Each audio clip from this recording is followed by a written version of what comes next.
everybody. Guess what time it is? It's noon, it's Friday, and it's time for having fun with J and J. Hi, everybody. It is Friday, and we have a special guest today, but I wanted to remind everybody to make sure, watch it, share it, replay it, get to know us, get to love us, because we're lovable, we're amazing. And modest. And modest, humble to the And I know toes. people know us already, but I'm Jeanette. That's Jen. And that is Jeanette over there. Over there. She is currently in Florida now, everybody. Yep. But she's still unpacking, she's still moving. So we're trying to get her in between moves. But she's ready to go. And today, I know we do crafters and we love our crafters, but as you know, what we try to do on this show is to get crafters to be able to have successful businesses as a crafter. So it's not all about the product, it's about how you organize, maintain, and manage your business. So today, we have with us a special guest. She is on our Evenest platform. She's a trooper, very brave woman. She is Marie Bird. Us too. That's brave. I know, right? Now you tell me. If you make it through with us, girl, you are ready. You tackle grizzlies, whitewater rafting, a drive through, anything. We're up for anything. But her business is Mind, Money, and Motion. And so we're going to talk with her a little bit.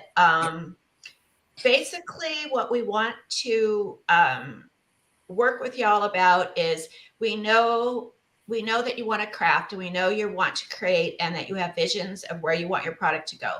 However, you got to have money to do it, and you got to have the mindset to do it. You're going to, I think I don't know if it was, Marie probably said this because she's brilliant. You can sit there with a bunch of products and have them in your house, but what are they going to do? They're going to sit there until you get the ability to share them, to sell them, and to get your business going. So don't panic and don't think, oh my God, it's money, I can't talk about it. We got to talk about it, ladies. We got to get you into a position in your mind and in your everyday tasks to do on managing your money, finding ways to expand your business. And it's just a no-brainer. Okay. I will confess right now, I am on the edge of being the worst. Okay. I get chided quite often for not sending out invoices, not managing my money well. I want to create, I want to go, I want to run, I want to do all kinds of stuff, but I don't want to do the money part. And so I am going to commit myself along with you to be able to change that in my behavior. So without further ado, Jeanette, it's your turn. Yes, I am so happy to be here.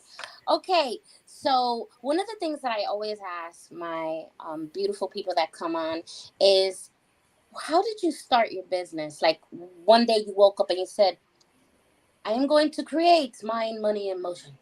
How did you do that? If it were only that easy, huh?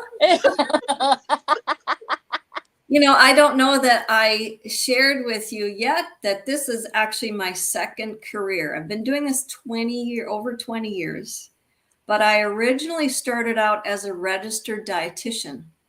Ooh. I was always interested in health and wellness and just having a balanced, healthy life. And now, instead of helping people balance their diet and exercises, I help them balance their finances. And truly, it's all about behavior and mindset. Jen, you mentioned that. So I was in the health and wellness side of things and doing a lot of individual consulting, et cetera, et cetera. And eventually I had a business minor you know, you kind of look around and say, okay, I've had 4 unpaid maternity leaves, no benefits. Fortunately, I had a spouse that had all of those things, no paid vacation, and I can't keep going like this. Right.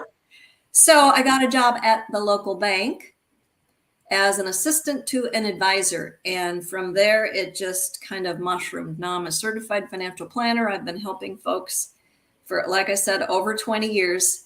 And I think even as a kid, probably what really drove me into this line of work is watching my grandmothers become widows. Yes. I heard about one because it happened to her when she was way younger. I wouldn't have seen that. In her 30s, she lost her husband. My other grandmother was 57. You know, the average age of a widow in the United States is 58. Oh my So God. I'm that 58. whole, yeah, sorry, but that's the Really? average. But what that taught me was to see how they worked through that and realize that the statistic is that 90% of all women will eventually be left solely in charge of their household finances. So it's like this wake up call to say that if it's not in your lap now, it will be. So we need to help women get comfortable with their money life, period. And that's really where Mind, Money, Motion came from. It's my dietitian years, health, got to keep your mind and your body healthy. But that whole money side is a tool to help you balance and get to that happiness. So the mindset is key. And I'm glad we're going to hopefully emphasize that a little bit today. That's amazing. I did not realize that that was the average age. That's like, I didn't know that either. that's not old. I mean, at all. No. We That's- think of elderly grandmothers, right, as widows. Yep. But Yep.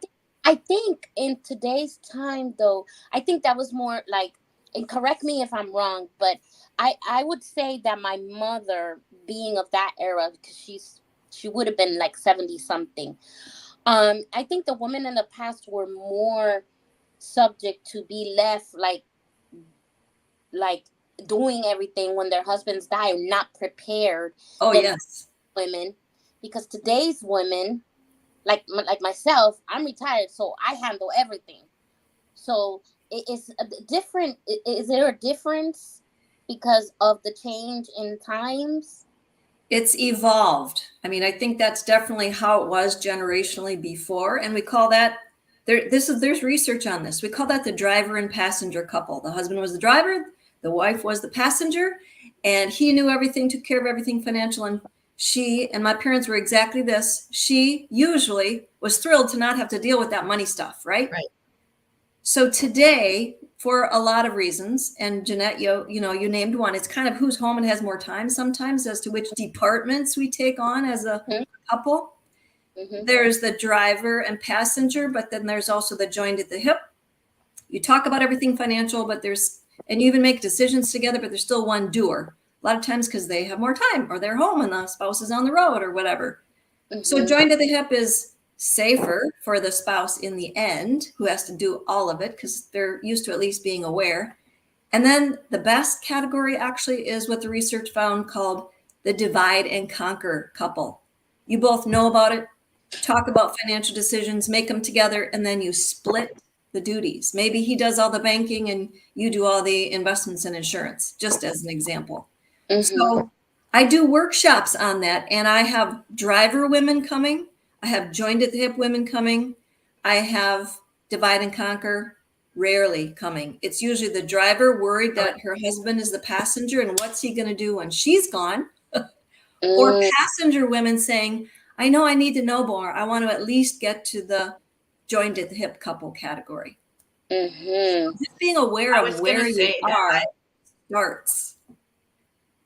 I was going to say that I didn't think there was too many couples that actually split the duties.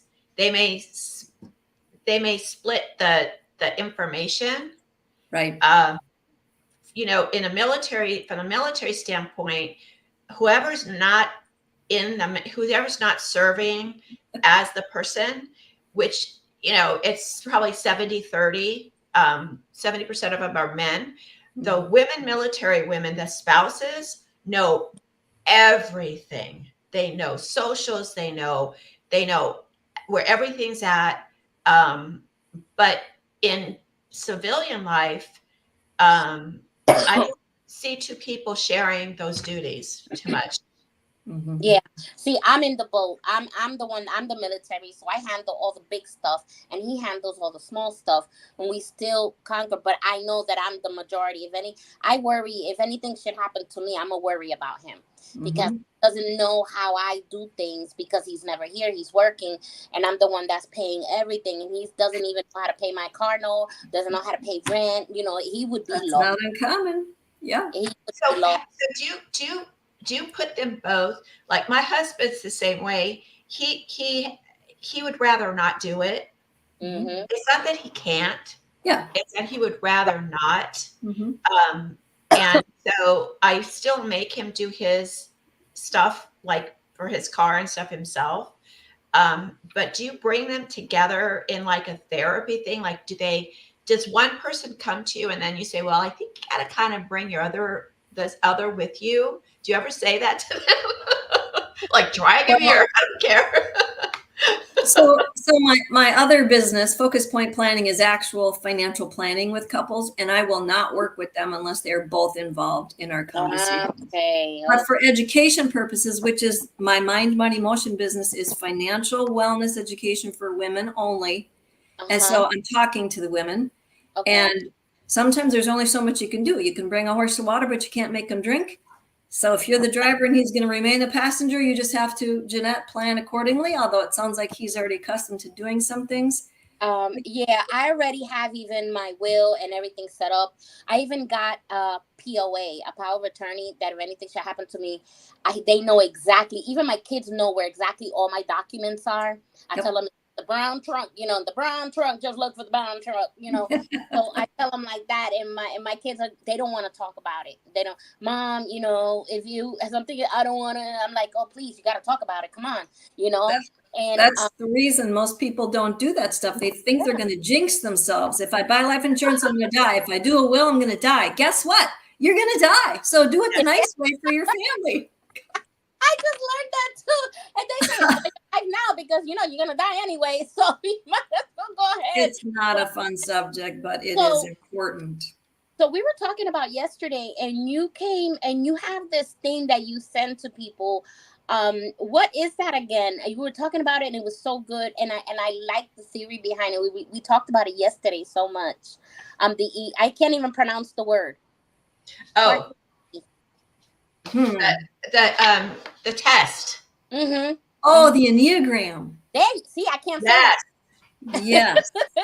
And I should spell it because it's hard to really hear what it is. And this is me not being an expert, but I'm going through this myself and seeing the value of understanding yourself, which is also understanding your money personality. Mm-hmm.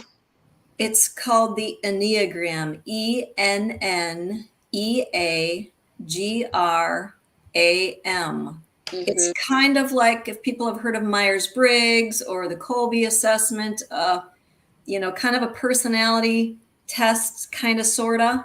Mm-hmm. And the Enneagram Institute helps you take this test. It's $15 or $20. So you can figure out really what your personality is like, and more so why. How did you get to who you are today?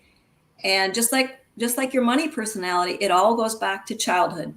Mm-hmm. How you grew up, what environment you grew up in. Remember, we're sponges until we're about 7 or 8 years old. And literally, this is a brain thing. You just absorbed it all.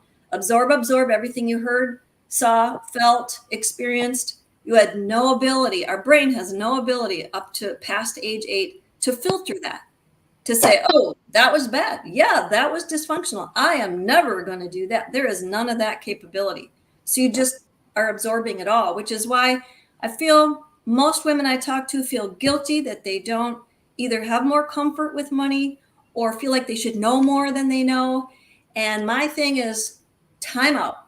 First of all, where are we ever taught any of this? Our country does not do a horrible job. They do no job of educating us about finances. Yes. And secondly, you had no control over your childhood. And I'm not blaming parents. I'm just raising the awareness that whatever the circumstances were, Mm-hmm. it imprinted you. Kind of like, you know, the duckling song, it's a mama. And you're 100% right. I remember the day my mother, and I'm glad we're bringing Mother's Day because Mother's Day is coming up. Yay! So that's why I think I'm bringing up my mother a lot. She passed away, unfortunately, in the year 2000. So, but I love her memories because I remember she had a problem with shaking in her hands. And she said, Jeanette, come here. I'm going to teach you how to write a check. And she taught me how to write a check. And I remember, like, the young today are saying, what's a check?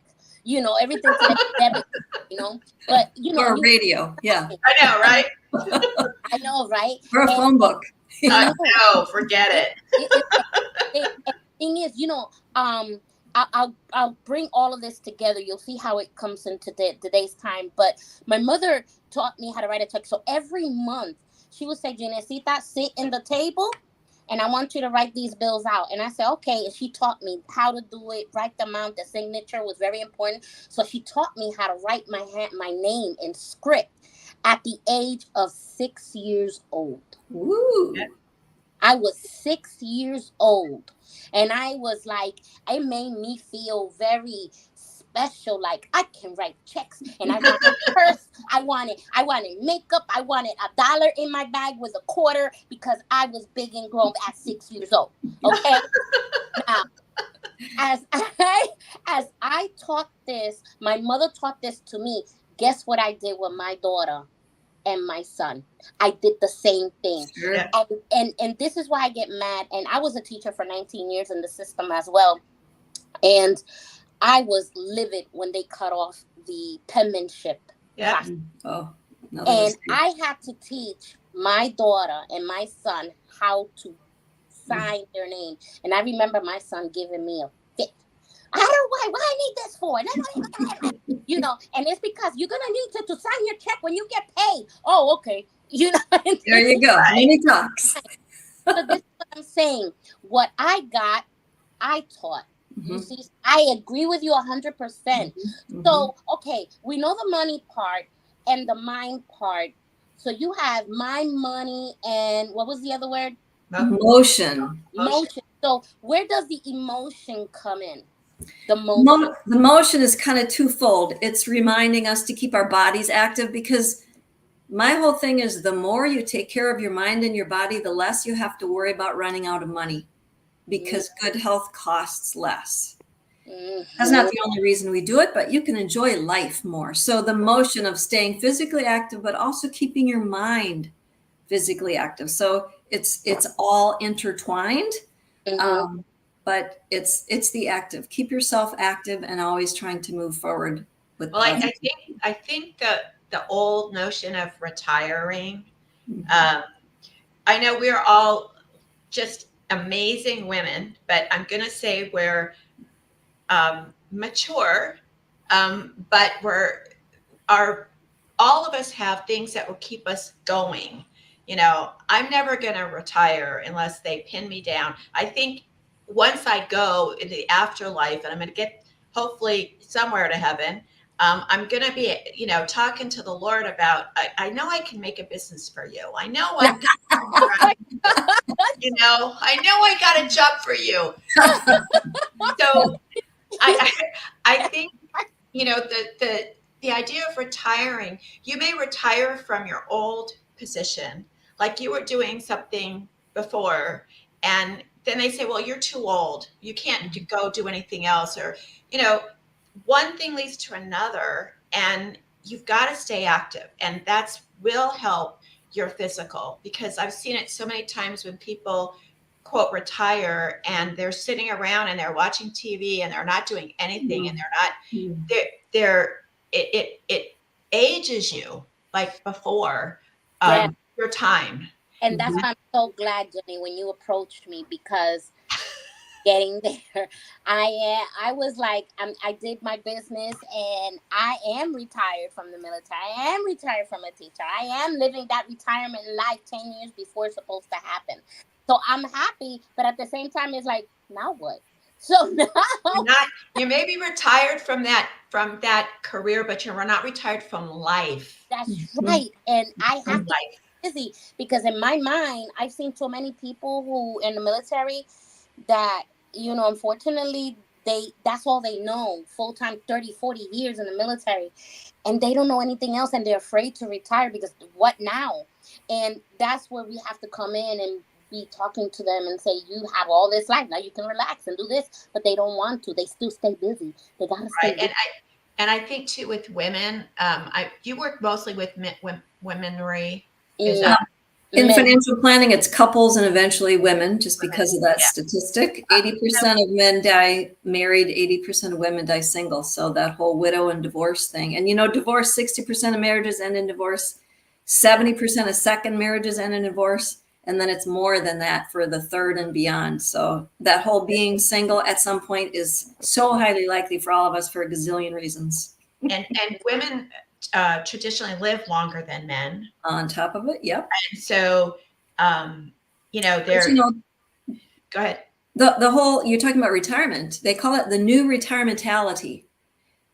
Oh, We keep a focus on a purpose and a passion for something, so that if it's a job, or I'm a big fan of being self-employed, like your crafters, you're doing either a side gig or that is your gig. And whatever is next, if it's a version of that, to always be focusing forward on follow your passions. Don't do it if you're not loving it in some way, shape, or form. So hopefully you think about, why am I doing this? And then shifting and pivoting as you go. The other statistic that's interesting is the retirement. Most people have an age in mind. I'm going to retire at.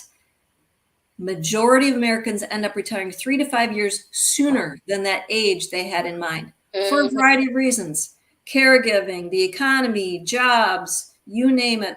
It does not usually happen when you think it will. So always be thinking of your passion and your purpose and what's next whenever that new adventure comes. What do you say to people that are still working even after retirement? What do you think their mindset is like, and why they keep working? Well, besides the fact that we have to now with the economy going the way it is, but what is like their mindset to, like, I'm retired, but I'm gonna go work part-time at Dollar General or something like that? Yep, I think it's definitely purpose and passion, and if it's not financial, or maybe a combination thereof. Most people are social, whether they realize it or not, and isolation is a huge risk of bad health eventually. So to stay involved in some capacity, whether it's volunteering or working, is really a healthy choice. Okay, that's great. Don't you feel that if the women have their money mind together, and they at least, no one's going to be 100% perfect, but if they have a really good grasp of what they need to do, how they're reacting to money, how they deal with money, that will add to their confidence in doing their own business and launching a business, as opposed to someone who's just going to start with a product or an idea or a craft and then have to figure out along the way. Do you feel that's a confidence builder, obviously, or no? Confidence is everything. Jenna, you gave the example of feeling so confident even as you were 6 years old because you were learning and doing something. So the more you can become comfortable and boost your confidence with money in general, and start by understanding, we talked about those types of couples and the childhood thing. Where did I come from? And what kinds of relationships have I been in? I've had women who tell me they've been in all 3 categories before in some way, shape, or form. Yep. So recognizing that you can't feel guilty. This is where you are today because of those other things. So focusing forward, you have to do whatever your circumstances require. You need to get comfortable. And the more you do some of those financial decision-making and actions, the more confidence you'll have. Jeanette, you were going to say something. I'm sorry. No, that's fine. I was thinking about, where do you see yourself, like, with this company that you have? What's your dream and your focus, and what would you suggest other people that have that want to go ahead and get connected with you? How do they get connected with you, and where do they find you, and all that information, all that good stuff that we need. Great. Thanks for asking. My website is my business name, and it's in alphabetical order. That's like the only way I remembered it initially myself. mindmoneymotion.com. And my goal is to reach women to raise their level of comfort and confidence with money in general. I'm not even getting specific about, wise decision making, insurance, tax planning, et cetera, et cetera. You have to start with getting comfortable and understanding what you have. So all of my tools, I have books, podcasts, videos. I came out with a whole life event series of checklists, downloadable checklists, trying to help you see where you are DIY. And then that should lead you to where do I need to go next, or what gaps do I have? So check out my website, I think is the best advice. There's a contact on there. You can reach me. My email is Marie@Mind Money Motion. Pretty simple.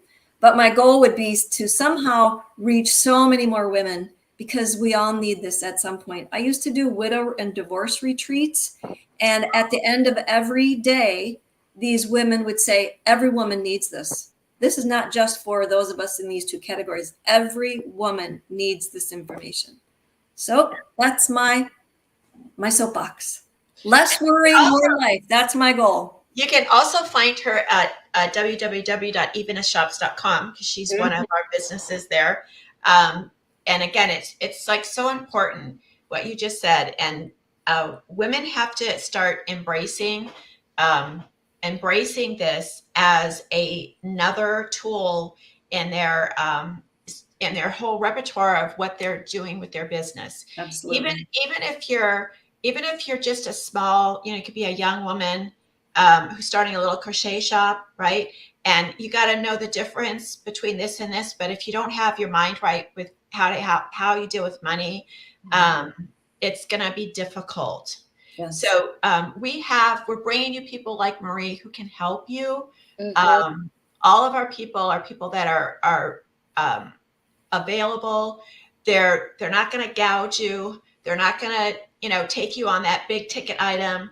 We're all here to help you with your businesses and make sure that you get as much information and as much outreach help that you need. So we're building on this. And Marie, you are just an amazing guest. I mean, you just know your stuff. Love it.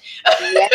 Like, and we never planned the word of the day, and today is incredible how it matches with you. Oh, it's just happens. It's crazy, and it happens. And today is be strong and courageous. Do not be afraid. Do not be discouraged. For the Lord your God will be with you wherever you go. Joshua 1:9. And isn't that the typical crafting thing that we're always like, I'm scared to make this move. I don't know if it will happen. But he himself tells you in the word that don't be afraid. I'm with you. Don't be discouraged. I'm there. Don't be strong and courageous and go for it. Amen. That's it. Yes. That's it. I think too that people, well, not people, but we're going to talk women because this is for everybody. But women always have to check themselves. We're dealing with fear, with guilt. Sometimes being alone, you can be in a room full of people and be alone. Friends don't always agree with what you're doing. Some people may think that, she's just, playing. But you know what? When we were kids, that's how we learned life, because we played. And so you got to play and you got to figure it out. And it wasn't with one of these, like. I know. You couldn't Google it. It was out there. My childhood was just really different. And I know that's why I have money issues, because I didn't have all that. I was a book person. And I read a lot. I was by myself a lot. And I married young. But all of you women out there, no matter what your circumstance, you can learn something from Marie. What she teaches. She has the great downloadable things. Say that. Freebies. I have freebies. Margarita. Lots of freebies. Downloadables. And I will put her information at the, like I always do. At the end of it. So we'll have it. And also put the test thing is really important, because you can find out what your innermost angst is. Enneagram. Yes. And so that will help. And I think maybe we should do it, Jeanette, and then bring Marie back on and tell her what happened. I did. I found it this morning and I saw it and I said, "Oh, I'm gonna do it. It's only okay. I'm gonna do it. I'm gonna do it after the show. I'm gonna go ahead and do it and just. I want to do it. I want to do it because I believe in that stuff. Let me explain why.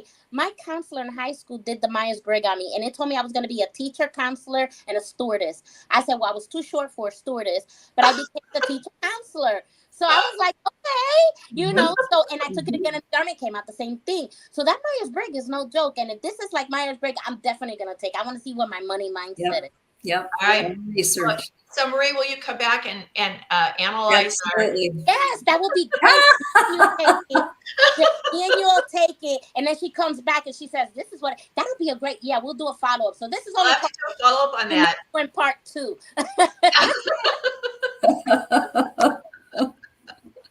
Okay, guys. I know a half hour is not enough. I understand. When we have a guest like this, we just want to like pick her brain and get all the good nuggets, the little nuggets we can get out of this. But please check out Marie, her website, all of her social media, our website, even us, and look her up, see what she can do. We're going to have her on again. And we just want to thank you so much for putting up with us. Yeah, okay. I know. Okay, right. So here we go. You got the control. All right, I got it. Okay, guys, keep your fingers crossed because like now I'm nervous. Now you're making me nervous. Okay. Bye, everybody.